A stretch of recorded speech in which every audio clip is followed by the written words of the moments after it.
I'm prepared. You know, I'm sure you know who next I'm going to call. Just look around. Bro Bimbo. If you don't know, then you don't know me well enough till now. And of course, let's welcome Pastor DG. Alade Jebi. Come on, TPC, let's go ahead. It's his birthday today, so if you need to do any Ojoro, do it now. You're welcome, sir. Okay.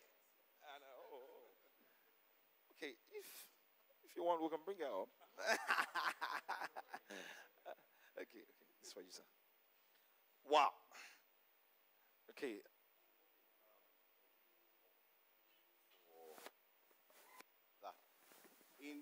In brief, I will just say that the background to the Joseph message, I was just telling my wife this evening that I think God is onto something big. And I think it's also very much beyond me. Hello, can you hear me? Oh, can you hear me? Okay. Yeah, so God is up to something big, and I absolutely believe it's very well beyond me. Hallelujah. Okay. You know, so personally, I began a walk with God. I mean, this is, you know, the time when you actually start walking with God and when you got born again, there are two different times, actually. A lot of people got born again in secondary school, anything. You didn't know anything. You just felt that, okay, you didn't want to go to hell. They told you about hell, just be in church. One day you realize that this hell thing, I don't know if it's really working out, you know. Okay, they told you Jesus was coming next week, you know, everybody repents. Then that day Jesus didn't come, then people go back. So people live all those kind of lives, maybe 10 years into the day you got born again. It's not everybody like, in quote, I always like Pastor Dele, that, or some men of God, I'll tell you that from the day they got born again, from that day they just, I mean, things just enhance. Some people really had it rough. But at certain points in life, there are certain people that you will find, you will make up your mind at a moment in time. And it's not going to be because of hell or heaven. It's just going to be because you have started to understand who God is, his person. And that you believe that your life should amount to something really big.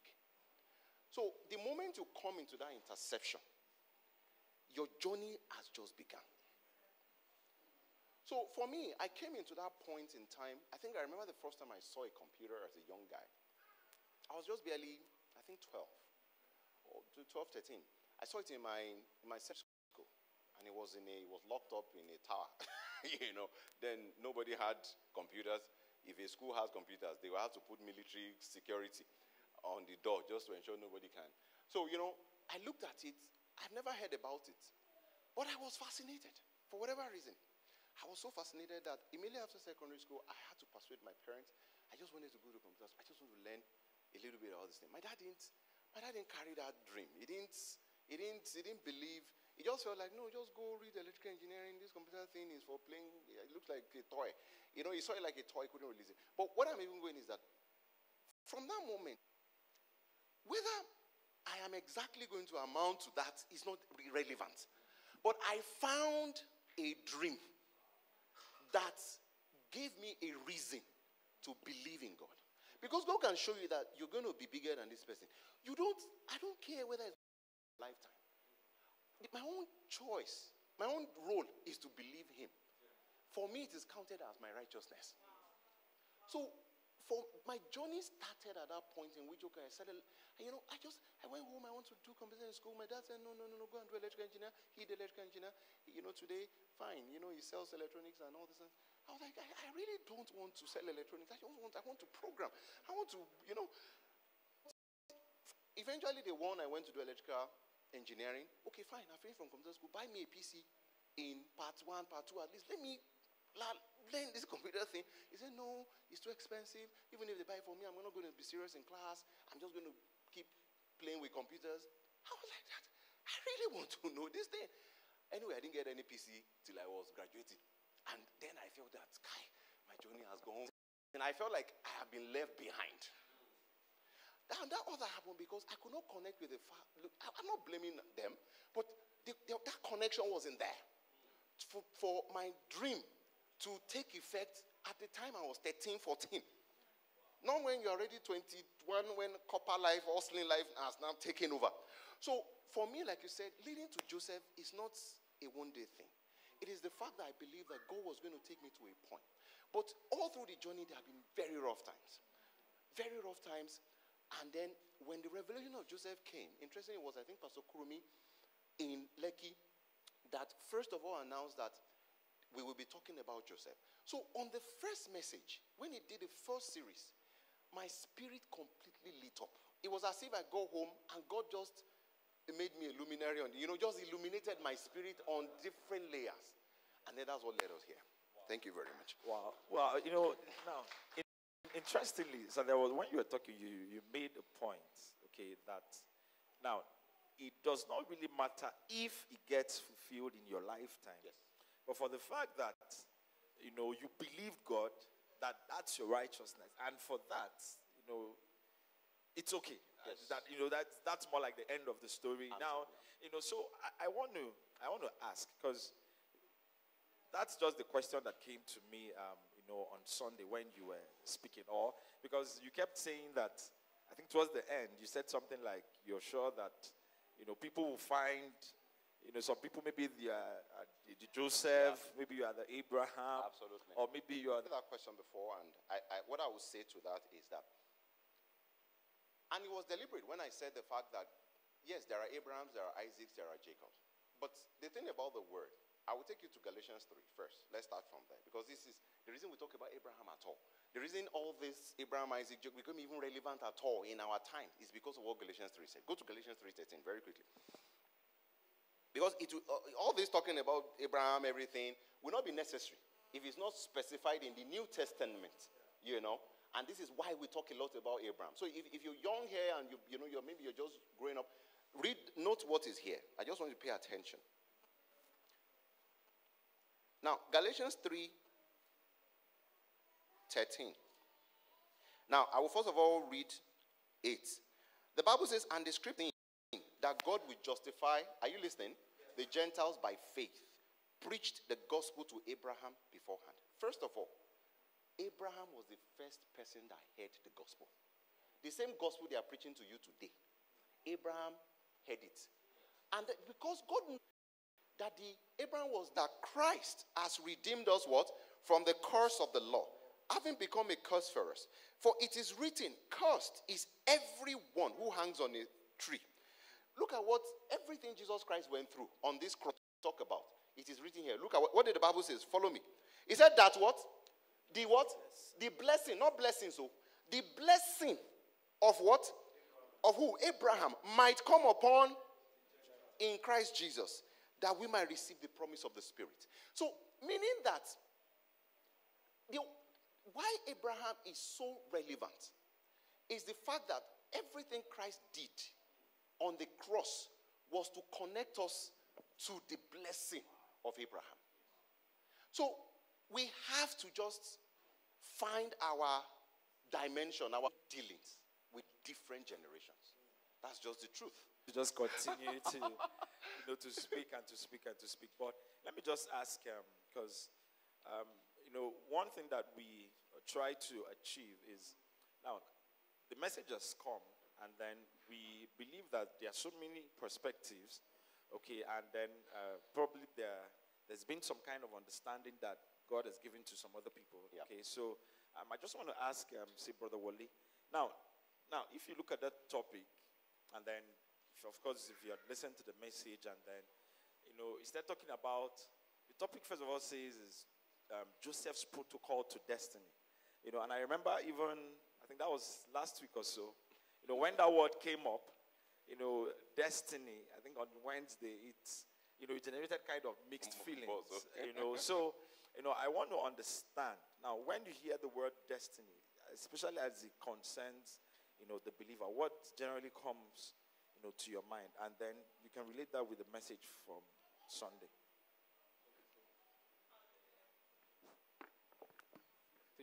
Can you hear me? Okay, thank you so much, Pastor. And I think it's a privilege being on this panel with somebody that I've listened to even before I came to TBC. Wow. So thank you for that message once again. And I think it came at a time that maybe God is dealing with a couple of us along the line of you're just trying to find your voice. You want to, there is more to what you are presently maybe enjoying, or everything about you. What is God's plan for my life? And because these things, the path of the just is like the shining light. So you want to get better than where you are. You feel you should be doing better than what you are doing. And for me, as a person, I think all the examples he created around Joseph, I think I've been through. And I think the interesting thing is that from that message too, it shows to us that this thing revolves in cycle. And that is the reason. Yes. And that is the reason why it appears some people, you go down, you come up again, you go down, you come up again. But you realize that things are getting better by the day. Yeah. The eagles that are soaring, at some point they go to retreat, sharpen their teeth and everything. So for me, it came out readily, and it speaks to what I've gone through. I think because when you started the conversation on the platform and I was reading it, I knew I've been through the pit. And then, but the interesting thing is that what I find interesting, if I link it to the destiny, is that for me, really, the work of God on the face of the heart, it's like a construction site. Yes.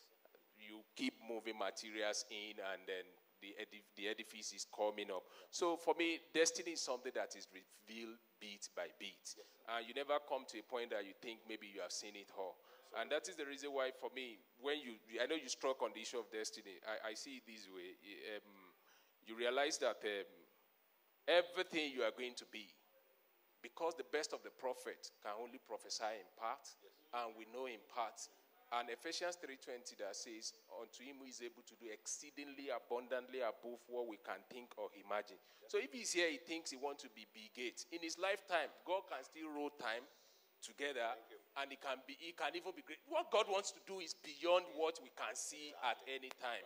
And when God took Abraham out and said, look northward, look eastward, westward, and it's as far as he can see. So for me now, I still believe I'm walking in let me just cut you, because there's a thought that is just coming now. So you're saying that the word destiny is not necessarily a destination, but as far as your eyes can see. As far as your because you just started talking about. Because for instance now, if and I think one of the things in practical experience that has come when I think about this thing is the fact that I know maybe a couple of us have listened to Bishop Oyedepo when they were moving to Ota. I think early in the 80s, he said at the base of this ministry there will be 50,000 seater. He said he could not tell. The best he could relate with then was a tent, because Ora Robert and all these people, what they were doing then was tent. He never believed they were going to build a structure that was going to take 50,000. So as far as he could see then, God told him 50,000. I've not been to Ota in recent time, but I'm aware I think they have started constructing maybe 400 or something. Some other sons in the ministry who came after him are doing 70 in Port Harcourt and all these places. So for me, I think the idea of destiny, as long as we are on the face of the heart, and if you see what God did with Abraham, what that demonstrates to us is that even if at 90, you are still dreaming, some people will still bring that dream, convert it to vision, and run with it. So we never come to a point that you will think this destiny. I don't really see it as destination. I think it's an unfolding event that is going to roll into one generation to another. Okay. Wow. Okay, Bro Fambro, what's your view on this? And now I want you to connect it with this story of Joseph. Now, the question that really comes to mind is, when Joseph was going through what he was going through, and he was just a young man with a wonderful suit, and he just had dreams. I just think him to be a very naive person, because these people don't like you. You had the first dream, you told them, and then they're looking at you, but you look at him, and for me, I wonder, is it Joseph more like strikes like just a normal young man, okay, that is just going about his work, and then things begin to just unfold. So I want to ask now, in line with what we've been discussing, the word destiny, and then the protocol, to becoming Joseph now, of course, talking about the end. What's the role of the Christian, or the believer in what we've just described now, where you're living one day at a time, and then there's a big dream, but then it's also not, you don't have everything together, and then it's unfolding, or there's even no dream. So how can a Christian relate this and then the word destiny and then these big scriptures that they've been talking about God doing more than you can imagine and think? Okay, praise the Lord.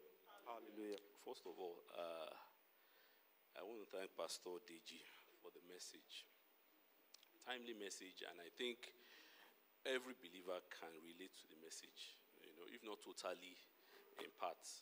It all speaks to us. It spoke to me a great deal because I could see my life story in that, Now, destiny, I had a definition of destiny when I was coming. I did. But I think I forgot that. But, so let me just say it in a way. You see, destiny is like is a custom-made plan that God has for a person and for people generally. I will explain that. A custom-made plan that God has for you. And the purpose of that plan is to bring glory to Him and to expand His kingdom. Those two things. Now, and in getting to that destiny, in fulfilling the destiny, it's a journey. It's a journey that you take step by step. You understand? Now, take Joseph, for instance. And this is the way God deals, He gives you a dream. He gives you a dream, an inkling, a passion in you that is in line with His plan, which is your destiny. He gives you that dream. So it's something that you look forward to. It's something that makes you go to God, that makes you ask God questions, so that it begins to reveal the steps you take, step by step. Everything about fulfilling destiny is a walk of faith. It is a walk. Take Joseph, for instance. Joseph had a dream. Here was a 17-year-old boy, a sheltered boy, and Pastor Deji, there's something they call in my place that omoyad, as in, Pastor Kwe, we know somebody who grew up in the backyard. It's not a street boy. Somebody who was protected. He was the apple of Jacob's eye. Yes, Jacob didn't care that the other children knew that he favored him, But Joseph had a dream. He just had a dream, and that dream in the final, we later see that dream was given to him by God. But he didn't know. He had no idea of how the dream was going to come to pass, or where it was even going to come to pass. But he knew he had a dream. And he trusted God. He stuck with God. And then the process began. So let me just cut you to just ask. Did he understand what the dream was about?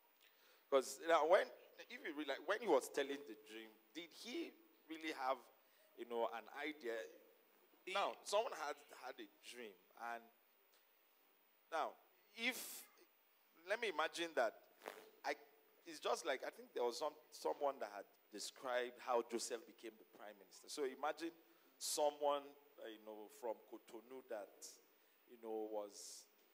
came to Nigeria. I think it was in camp meeting. Someone gave this description, and then the person was locked up, and now this is an alien or something. How could you have ever dreamt that you're going to become like the president or something like that? So I want to ask, now why I'm asking this is, some people may be like Pastor DG, that you saw something, it caught your attention, and then you've seen God moving you in that path.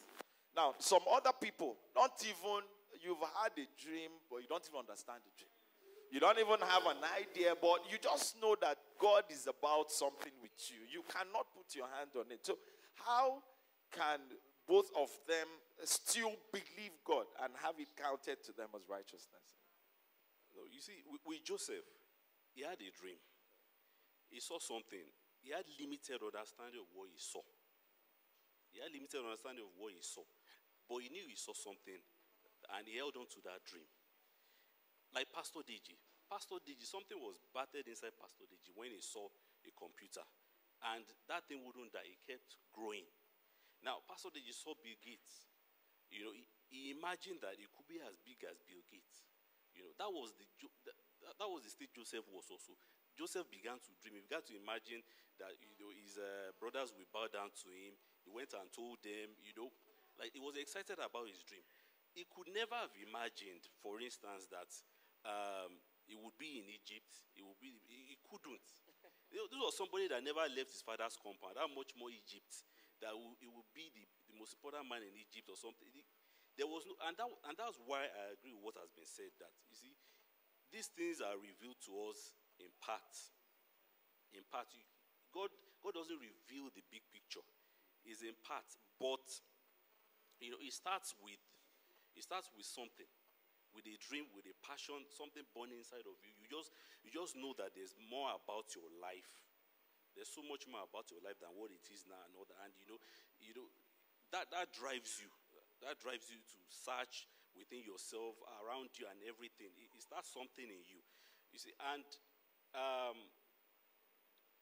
Joseph's protocol to destiny. You see, protocol talks of like steps, process to achieving his destiny. As we later saw in the Bible, his destiny was actually to deliver, to preserve. You know, like Pastor Dele once said that Joseph just wanted to be king like Simba. It was just, but God had a bigger plan for him. That listen, what you are about is preservation of humanity, as it were. Of generations that are yet unborn. So, you know, and the steps he took that Pastor DG detailed and all that, like I said, is something that we can all relate with. It went about in ups and downs, you know. And when Pastor DG was preaching, I saw the trajectory, the going up and down, you know. When he went to the pit, that was a depth. He went to Potiphar's house. That was Potiphar's house. He became the head there. You know, that was the kind of height. Then from there, he went back to prison. You know, so and you see that made me recollect what what the Bible says, that you see that God makes the crooked path straight. You know, crooked path straight. That he will go ahead of us and make the crooked path straight. You know, so it means that the path is actually crooked.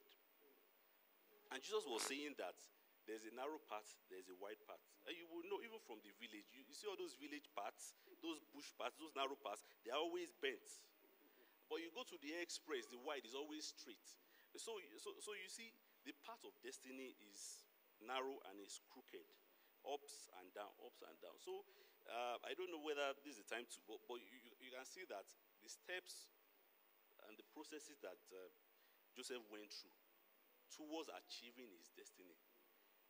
You know, his fathers too went through it. Jacob, Isaac, Abraham. In fact, the truth is that all the steps that Pastor Deji took time to highlight, all his fathers went through it. Abraham went through everything. And that makes sense because you see, Joseph was just fulfilling what the Bible says. Everything carries the seed. The seed takes after, you know. Joseph took after the fathers before him. Joseph took after the fathers before him. They went through the same. If I can start, Abraham was called to go to a strange land. Joseph went to a strange land. Did Abraham serve? Abraham served. All his life he was serving. Even service was what actually connected him with his child. He saw some strangers going. He called them. You know, Abraham served. Did he go through afflictions? Abraham went through afflictions, both physically, both emotionally, and all that. And did he have great possessions? He did. Is it Jacob you will talk about? Jacob also ran away. He served Laban more than he should have. He was afflicted. And did he have great possessions? He did. The same thing with Isaac. Isaac was digging wells. They were taking his wells. He kept digging wells. So you see, Joseph, like Pastor Digi said, he wasn't just somebody that appeared on the scene like that. He was a product of generations. God, started it with Abraham, ran it again with Isaac, did it again with Jacob. But by the time Joseph came on board, it was a process that had been tested. So there was no way. And that is the story of our lives. And Bible says, look to your father Abraham. Right? Apart from that, we can look to Isaac, we can look to Jacob, we can look to Joseph. Those are our forebears. We're a product of a system that is proven and tested. That's a great encouragement to us. Yeah. Okay, so let me ask, now, forgive me, I'm trying to be in the minds of everyone here. So, I'm also trying to ask questions so if you have questions, you can ask, but, I'm trying to ask questions that ordinarily I'm thinking that someone might be asking, So, now, the next thing that comes to mind, because, Pastor Deji, when you were speaking on Sunday, you talked about the peas, and then you talked about the papa stage, the very interesting stage where, and I remember you mentioned one thing, that some people will die and never leave that papa stage. And is it wrong to just be born into, so much wealth, and I just want to dream like, because, at times, I don't know about you, but now, now when you're watching some of these billionaires, millionaires, and then their kids, now, what makes one get born into the queen's family? Or, was there anything, did you have any conversation with God? So at times, is it something wrong that, okay, I've been born into this family, and then, you said something that you have to leave your father's house. Like, is it an offense? For me to just ride the path of destiny, I want to have 100 cars in Uber, and then my father makes it happen. Do I have to come on the street? So, is it this path to destiny that we are talking about? Must everybody suffer? Must everybody suffer? Really, it's a context that we need to. Because now, when you were saying that, now I'm sure some people that are suffering will say, "Oh, thank God I'm on the right path." But for someone else that has been enjoying all his life, I'm sure will be wondering. So should I leave now and tell my father no more support? No one. They just built the company and put me there. And so, yeah. I will start with a note on Abraham first. I'll talk two things before I get to that answer. Number one, you realize that Abraham's problem was not money. Abraham's problem was that he didn't have a child. That was Abraham's biggest concern. The time Abraham saw God face to face, Abraham did not say, "Oh, yeah, God, there's this contract, there's this proposal, there's there. Please, can you just make it work?" That was not what was burning in Abraham's heart. Maybe if you saw God one-on-one, "Hey, God, oil block, please give me," that kind of thing. But Abraham's one was, "Why would I go away childless?" That was Abraham's work. That was for him his desire. So money is not everything. You can be born in the palace, but you have something a poor person in the village has just like this. So let's separate the issue of money. Two things. Abraham, God also, the same old Bill Gates story in which, okay, you just have a little business and you want to be like, you remember God told Abraham that, hey, your seed will be more than the stars. Abraham just wanted one child. In fact, in his lifetime, did he even see more than one Isaac? Didn't he die? Did he see plenty children? So that's one thing, first, about the issue of destiny. It's a massive dream. Secondly, I'll still get to the question. When it comes to destiny, there are two levels. Destiny is actually the point of interception, where God's eternal counsel meets with your own economic abundance. Now, let me explain. You can't have that child and God's own plan will not move forward. You can't have those billions and God's own plan will not move forward. Meaning that even if you become whatever you are expecting to become, but God himself has an eternal agenda through you. Of course, you know that eternal agenda always has something to do with whether you get rich or not. If you miss that one, you have not come to destiny. Destiny is the two must intercept in front. That's destiny.